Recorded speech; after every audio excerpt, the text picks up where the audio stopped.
আসসালামু আলাইকুম। আজকে মানসরা ফাউন্ডেশন জগন্নাথপুর যুগে আমাদের ছেলেরা পরিষদ প্রাঙ্গনে বৃক্ষরোপণের জন্য বৃক্ষের চারা নিয়ে এসেছেন।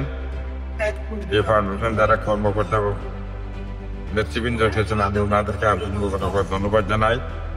আমাদের পরিষদের প্রাঙ্গনে 2টি চারা কাঁঠাল এবং পেয়ারা রোপণ করা হবে।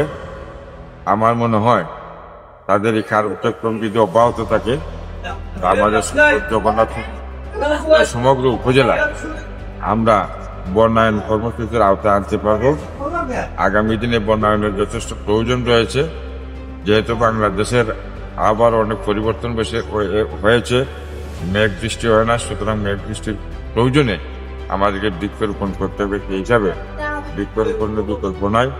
আমি বলবো এই মানসরা ফাউন্ডেশন আগামী দিনে তাদের এই কার্যক্রম অব্যাহত রাখবে এবং সমস্ত জগন্নাথ উপজেলাকে তাদের বন্যায়ন কর্মসূচির আওতামুক্ত করে একটি সবুজ শ্যামল জগন্নাথ উপজেলা গড়ে তুলবে। ধন্যবাদ।